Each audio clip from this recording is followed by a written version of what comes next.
When Epstein's network intersected with one of Switzerland's most powerful private banks, the issue wasn't just money management, it was influence management. What do the documents in his orbit tell us about Julius Baer and the elite advisory board shaping global finance?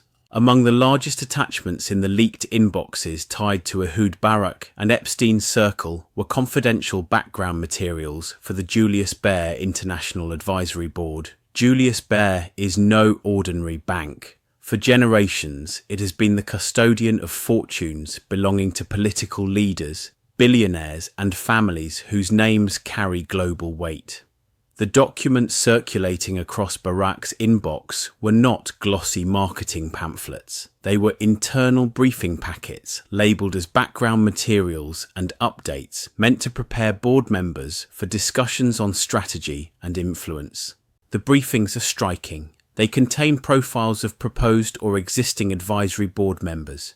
Among the names were Paul Kagame, the president of Rwanda, Carlos Ghosn, the high-flying auto executive later embroiled in scandal, John Elkann, heir to the Agnelli empire behind Fiat, Patrick Drahi, billionaire telecom magnate, and cultural figures like Daniel Barenboim, the world-renowned conductor.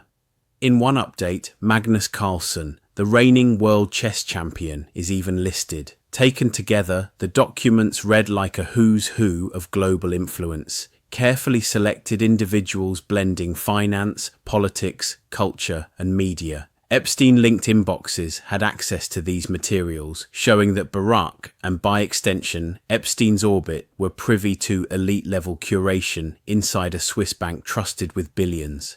This matters because advisory boards like these are more than symbolic. They shape the bank's global network, pulling together individuals who can open doors in governments, corporations, and cultural institutions.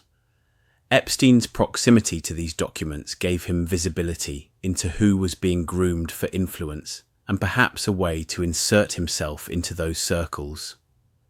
If knowledge is power, then having a front-row seat to this network provided an extraordinary vantage point. Swiss banking wasn't just about hiding wealth, it was about curating relationships at the highest levels. Epstein's orbit had access, and that access meant leverage. In Part 4, we'll follow the money trail to the Caspian region, where billions in oil wealth were in play. This is Sheppard Lens Media. Independent, unfiltered, human.